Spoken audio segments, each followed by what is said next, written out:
Hi guys, നമ്മളൊന്ന് നോക്കാൻ പോകുന്നു ഷവോമി 14 എന്ന് പറഞ്ഞ പുതിയൊരു മോഡലിൻ്റെ സ്പെസിഫിക്കേഷൻസിനെ കുറിച്ചാണ്. ആദ്യം നമ്മൾ ഡിസൈനിൽ നോക്കുമ്പോൾ ഇതിൻ്റെ ഒരു ഡയമെൻഷൻ എന്ന് പറയുന്നത് വിഡ്ത്ത് 71.5 mm ആണ്, ഹൈറ്റ് എന്ന് പറയുന്നത് 152.8 mm ആണ്, തിക്നെസ് എന്ന് പറയുന്നത് 8.2 mm ആണ്. സോ ഇത് ഒരു ഓക്കെ ആണ് ആ ഡയമെൻഷൻ വൈസ്. കൂടാതെ തന്നെ വെയ്റ്റ് 193 gram ഉണ്ട്. സോ അണ്ടർ 200 ഗ്രാമിന് താഴെയാണ് ഇതിന് വെയിറ്റ് ഉള്ളതുകൊണ്ട് ഹാൻഡിൽ ചെയ്യാനൊന്നും ബുദ്ധിമുട്ടുണ്ടാവില്ല. കൂടാതെ തന്നെ നമ്മൾ എന്തെങ്കിലും ഹാർഡ് കേസ് ഇട്ട് ഉപയോഗിക്കുകയാണെങ്കിൽ തന്നെ ഒരു 200 to 210 ഗ്രാം വരെ ഇതിൻ്റെ വെയിറ്റ് കൂടും. നമ്മൾ ഓൾറെഡി നമ്മൾ യൂസ് ചെയ്യുന്ന ഫോണിൻ്റെ കപ്പാസിറ്റിയും ഇതൊക്കെ വെച്ച് നോക്കുമ്പോൾ, അതായത് അതിൻ്റെ വെയിറ്റ് വെച്ച് കമ്പയർ ചെയ്തിട്ട് നമ്മൾ പുതിയൊരു ഫോണിലേക്ക് അപ്ഗ്രേഡ് ചെയ്യാനായിട്ട്. അപ്പോൾ ഇതൊക്കെ നമ്മൾ നോക്കണം. ബ്ലാക്ക്, വൈറ്റ്, ഗ്രീൻ, പിങ്ക് അങ്ങനെ 4 കളർ ഓപ്ഷൻസ് ആണ് ഇതിൽ കൊടുത്തേക്കുള്ളത്. അലുമിനിയം അലോയാണ് ഫ്രെയിം വരുന്നത്. കൂടാതെ തന്നെ ബാക്ക് എന്ന് പറയുമ്പോൾ 2 ഓപ്ഷൻ വരുന്നുണ്ട്, ഒന്നെങ്കിൽ ഗ്ലാസ് അല്ലെങ്കിൽ ഫോക്സ് ലെതർ, അങ്ങനെ 2 ഓപ്ഷനാണ് വരുന്നത്. കൂടാതെ തന്നെ IP68 റേറ്റിംഗും ഇതിൽ കൊടുത്തിട്ടുണ്ട്. ഇതിൽ ഡ്യുവൽ നാനോ സിം ആണ് സപ്പോർട്ട് ചെയ്യുന്നത്. അതുപോലെ തന്നെ ഡ്യുവൽ സ്റ്റാൻഡ് ബൈ മോഡും ഇതിൽ സപ്പോർട്ട് ചെയ്യുന്നുണ്ട്. പോരാത്തതിന് LTE ഉണ്ട്, നമുക്ക് 5G നെറ്റ്വർക്ക് ഉണ്ട്. 5G നെറ്റ്വർക്ക് നോക്കുമ്പോൾ നമ്മൾ ഇന്ത്യയിൽ സപ്പോർട്ട് ചെയ്യുന്ന എല്ലാവിധ 5G നെറ്റ്വർക്കും ഇതിനകത്ത് കാണിക്കുന്നുണ്ട്. കൂടാതെ തന്നെ നമ്മൾ ഇതിൻ്റെ ഓപ്പറേറ്റിംഗ് സിസ്റ്റം നോക്കുമ്പോൾ പുതിയ ഷവോമി ഹൈപ്രോസ് ആണ് ഇവർ രജിസ്റ്റർ ചെയ്തായിട്ട് കാണിക്കുന്നത്. പക്ഷേ അത് ഇന്ത്യയിലും ചൈനയിലും എന്ത് ഡിഫറൻസിലാണ്, അത് ഗ്ലോബൽ മാർക്കറ്റിൽ എങ്ങനെയാണ് എന്ന് വെച്ചാൽ ഗ്ലോബലിൽ സാധാരണ ഇന്ത്യ പെടാത്തതുകൊണ്ട് ഹൈപ്രോസ് വരാനുള്ള സാധ്യതയില്ല. ചിലപ്പോൾ ആദ്യം ഗ്ലോബലിൽ അല്ലെങ്കിൽ ചൈനയിൽ ആദ്യം ലോഞ്ച് ചെയ്തിട്ട് പിന്നെ ഗ്ലോബലിൽ വരും, അതിനുശേഷമായിരിക്കും ഇന്ത്യയിലേക്ക് വരുന്നുണ്ടാവുക. ഹൈപ്രോസ് സ്കിൻ രജിസ്റ്റർ ചെയ്തതിനനുസരിച്ച് അത് ആൻഡ്രോയിഡ് 14 മുകളിലാണ്. ചിലപ്പോൾ ഇന്ത്യയിൽ വരുമ്പോൾ ഇനി ആൻഡ്രോയിഡ് 13 തന്നെയാണോ വരിക എന്ന് നമുക്കറിയില്ല. അത് നമ്മുടെ ഇന്ത്യയിലത്തെ ലോഞ്ചിന് ശേഷം മാത്രം നമുക്ക് അറിയാൻ പറ്റുള്ളൂ. നമ്മൾ ഈ ഫോണിൽ കൊടുക്കുന്ന ചിപ്സെറ്റ് നോക്കുകയാണെങ്കിൽ ക്വാൽകോം സ്നാപ്ഡ്രാഗൺ 8 Gen 3 ആണ്. ഇത് TSMCയുടെ 2nd generation 4 nanometer ഫാബ്രിക്കേഷൻ ടെക്നോളജിയിലാണ് ബിൽഡ് ചെയ്തിട്ടുള്ളത്. അതുകൊണ്ട് തന്നെ ഇത് നല്ലപോലെ പവർ എഫിഷ്യൻറ്റും പെർഫോമൻസുള്ള ചിപ്സെറ്റ് ആയിരിക്കും. ഇതിൽ ഫസ്റ്റ് പ്രൈം കോറാണ്, അത് ഒരെണ്ണേ ഉള്ളൂ. അത് 3.3 GHz ക്ലോക്ക് ചെയ്തിട്ടുള്ളത്. അതിൻ്റെ പേരാണ് ARM Cortex X4. അടുത്തത് വരുന്നത് 5 പെർഫോമൻസ് കോറുകളാണ്. അത് 3.2 GHz ക്ലോക്ക് ചെയ്തിട്ടുള്ള ARM Cortex A720 ആണ്. പോരാത്തതിന് എഫിഷ്യൻസി കോറുകളായിട്ട് 2 കൊടുത്തിട്ടുള്ളത്. അത് 2.3 GHz ക്ലോക്ക് ചെയ്തിട്ടുള്ളത്. അതിൻ്റെ പേരാണ് ARM Cortex A520. ഇതൊരു 8 കോറ്, അതായത് 8 കോറുകളുള്ള 64-bit CPU ആണ്. ഇത് ARM V9A എന്ന് പറഞ്ഞ ഇൻസ്ട്രക്ഷൻ സെറ്റാണ് ഫോളോ ചെയ്തിട്ടുള്ളത്. ഇതാണ് ലേറ്റസ്റ്റ് ക്വാൽകോം യൂസ് ചെയ്യുന്ന ഇൻസ്ട്രക്ഷൻ സെറ്റ്. ഇതിൽ വരുന്ന GPU ആണ് ക്വാൽകോം അഡ്രിനോ 750. ഇതും അഗെയിൻ 4nm ഒരു GPU ആണ് വരുന്നത്.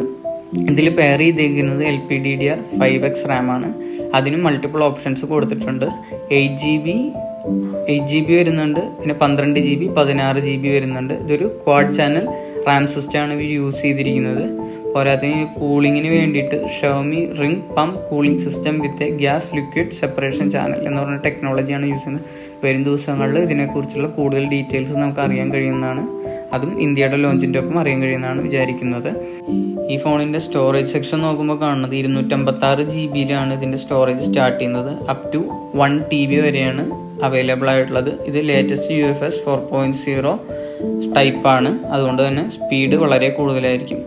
പിന്നെ ഇതിൽ മെമ്മറി കാർഡിൻ്റെ സപ്പോർട്ടുള്ളതായിട്ട് കാണിച്ചിട്ടില്ല, ഡീറ്റെയിൽസിൽ അവൈലബിൾ അല്ല. അതുകൊണ്ട് തന്നെ നമുക്ക് ഫ്ലാഗ്ഷിപ്പിൽ കാണുന്ന പോലെ മെമ്മറി കാർഡ് ഉണ്ടാവുമെന്ന് തന്നെ അറിയില്ല. അത് ഇന്ത്യ ലോഞ്ചിന് ശേഷം മാത്രമേ കൺഫേം ചെയ്യാൻ പറ്റുള്ളൂ. ഈ ഫോണിൽ ഉൾപ്പെടുത്തിയിട്ടുള്ള സെൻസറുകൾ നോക്കുകയാണെങ്കിൽ തന്നെ accelerometer, compass, gyroscope, finger print sensor, ultra proximity sensor, 360° ambient light sensor. ഇതുകൂടാതെ തന്നെ ഇതിൽ X-ആക്സിസ് ലീനിയർ മോട്ടർ കൊടുത്തിരിക്കുന്നുണ്ട്. പോരാതെ ഇതിൻ്റെ ഇൻ-ഡിസ്പ്ലേ ഫിംഗർ പ്രിൻറ്റ് സെൻസർ ഒരു നോർമൽ ഫിംഗർ പ്രിൻറ്റ് സെൻസറാണ്. ഞാൻ അൾട്രാസോണിക് ഫിംഗർ പ്രിൻറ്റ് സെൻസർ ഇതിൽ എക്സ്പെക്ട് ചെയ്തു, പക്ഷേ അതൊന്നും കമ്പനി പ്രൊവൈഡ് ചെയ്തിട്ടില്ല. ഈ ഫോണിൽ 6.36 ഇഞ്ച് വരുന്ന ഒരു AMOLED ഡിസ്പ്ലേ ആണ് കൊടുത്തിട്ടുള്ളത്. അതുകൊണ്ട് തന്നെ ഇത് വളരെ എളുപ്പത്തിൽ കൈകാര്യം ചെയ്യാവുന്ന ഒരു സ്ക്രീൻ സൈസ് ആണ് എന്ന് പറയാം. കൂടാതെ തന്നെ ഇതിൽ റെസൊല്യൂഷനായിട്ട് 1.5K ആണ് കൊടുത്തിട്ടുള്ളത്. 1200 by 2670 പിക്സൽസ്. കൂടാതെ പിക്സൽ ഡെൻസിറ്റി 460 ppi ആണ്. കൂടാതെ തന്നെ ഡിസ്പ്ലേ ഏരിയ നോക്കുമ്പോൾ 89.6%. അതുകൊണ്ട് തന്നെ വളരെ നേരിയ ചിഹ്നമാണ് നമുക്ക് കാണാൻ കഴിയുന്നത്.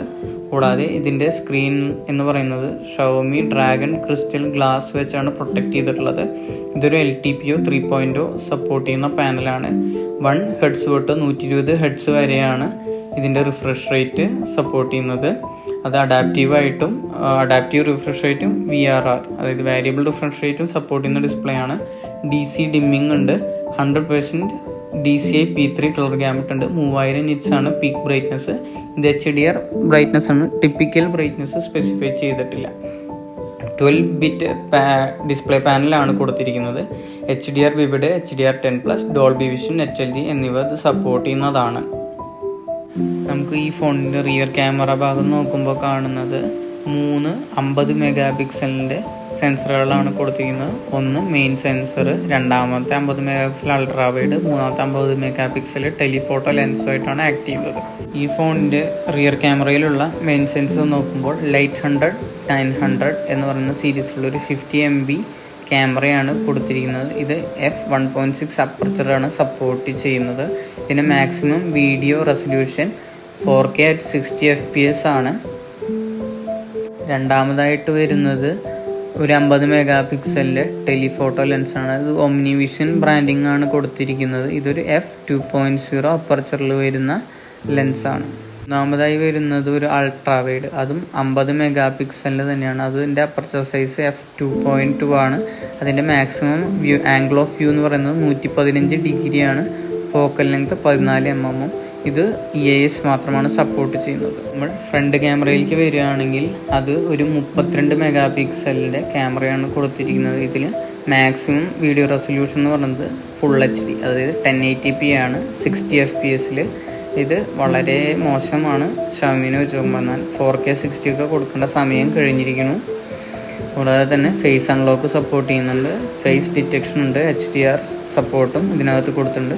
ഫേസ് ഡിറ്റക്ഷൻ ഓട്ടോ ഫോക്കസും ഇതിനകത്ത് വരുന്നതിൽ EISO OISO ഉള്ളതായിട്ട് ഇവർ പറഞ്ഞിട്ടില്ല. അടുത്തതായിട്ട് ഇതിൻ്റെ ഓഡിയോ സെക്ഷൻ നോക്കുമ്പോൾ ലൗഡ് സ്പീക്കറാണ്. അതും ഡുവൽ സ്റ്റീരിയോ സ്പീക്കേഴ്സാണ് കൊടുത്തിരിക്കുന്നത്.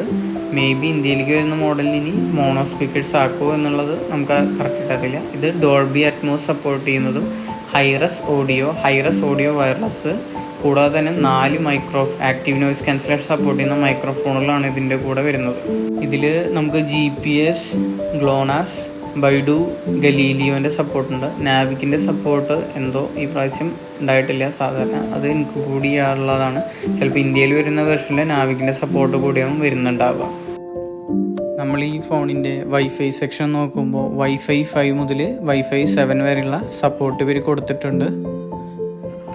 ഷവോമി 13 അപേക്ഷിച്ച് നോക്കുമ്പോൾ ഇതിൽ USB Type-C 3.2 ജനറേഷൻ ഏതാണെന്ന് മെൻഷൻ ഇല്ല. 3.2 ആയതുകൊണ്ട് 5 Gbps വരെ സ്പീഡ് നമുക്ക് ലഭിക്കുന്നതാണ്. ഇത് ചാർജിങ്ങിന് നമുക്ക് ഓൺബോർഡ് സ്റ്റോറേജ്, മാസ് സ്റ്റോറേജ് ആയിട്ട് എക്സ്റ്റേണൽ ഡിവൈസ് കണക്ട് ചെയ്യാൻ ഒക്കെ പറ്റും.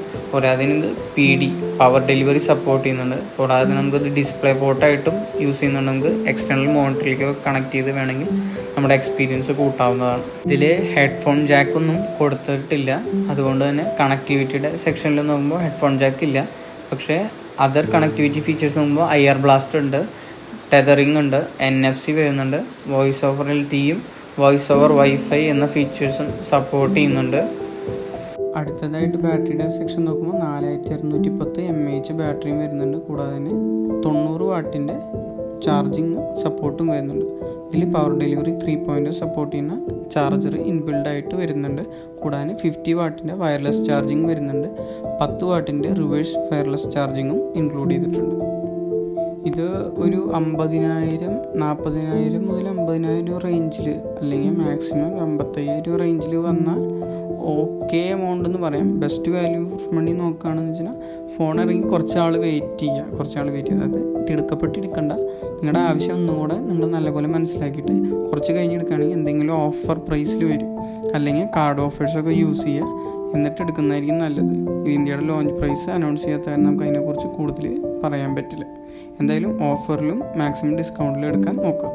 ഒരു പോരായ്മയായിട്ട് എനിക്ക് തോന്നിയിരുന്നതെന്ന് വെച്ച് കഴിഞ്ഞാൽ ഇതിൽ PWM ഡിമ്മിങ് എന്ന് പറഞ്ഞ ഫീച്ചർ ഇതിൽ ഇൻക്ലൂഡ് ചെയ്തിട്ടില്ല. പോരാത്തതിന് ഷവോമി അവരുടെ 120 വാട്ട് ചാർജിങ്, 210 വാട്ട്, 310 വാട്ട് ഒക്കെ അവർ കുറേ പാറ്റൻറ്റുകൾ എടുത്തിട്ടുണ്ട്. അതൊന്നും ഇതിൽ ഇൻക്ലൂഡ് ചെയ്തിട്ടില്ല.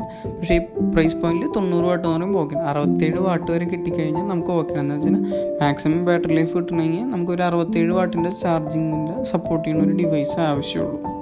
ഷവോമി അത് എക്സ്ക്ലൂഡ് ചെയ്ത് എന്തായാലും ഒരു ഡൗൺ ഗ്രേഡാണ്. സോ അതിൻ്റെ റിക്വയർമെൻറ്റ് നിങ്ങൾക്ക് ഉണ്ടോ എന്ന് നോക്കിയിട്ട് മാത്രം നിങ്ങൾ പർച്ചേസ് ചെയ്യുക. നിങ്ങളെന്താ വെച്ചാൽ വ്ളോഗർ ആണെന്ന് വെച്ച് കഴിഞ്ഞാൽ ഡെഫിനറ്റ് ആയിട്ട് നിങ്ങൾക്ക് ഫ്രണ്ട് ക്യാമിൻ്റെ യൂസ് ഉണ്ടാവും.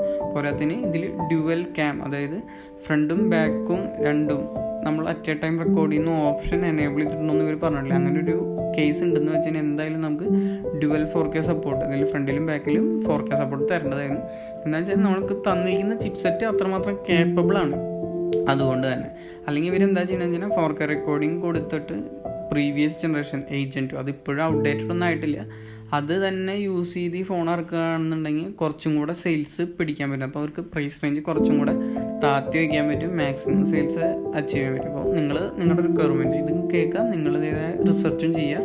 കൂടാതെ തന്നെ നിങ്ങൾക്ക് എന്തെങ്കിലും ഡൗട്ട് ഉണ്ടെങ്കിൽ അത് നമ്മുടെ കമൻറ്റ് സെക്ഷനിൽ ഇൻക്ലൂഡ് ചെയ്യുക. അപ്പോൾ എല്ലാവർക്കും ഒരു നന്ദി പറയുന്നു. കണ്ടവർക്ക് എല്ലാവർക്കും നന്ദി. ഇനി നിങ്ങൾക്ക് ആർക്കെങ്കിലും ഈ വീഡിയോ കണ്ട് ഇഷ്ടപ്പെട്ട ആർക്കെങ്കിലും സജസ്റ്റ് ചെയ്യണമെങ്കിൽ അവർക്കൂടെ ഷെയർ ചെയ്യുക, ലൈക്ക് ചെയ്യുക. എന്തെങ്കിലും കൂടുതൽ ഡീറ്റെയിൽസ് അറിയണമെങ്കിൽ കമൻറ്റ് ചെയ്യുക. എല്ലാവരുടെയും നോക്കിയിട്ട് നമ്മളൊരു ഡീറ്റെയിൽഡ് വീഡിയോ ഫോൺ ഇറങ്ങിയിട്ടോ അല്ലെങ്കിൽ നിങ്ങളുടെ അഭിപ്രായങ്ങളൊക്കെ നോക്കിയിട്ട് നമ്മൾ ഒന്നുകൂടെ ചെയ്യുന്നതായിരിക്കും.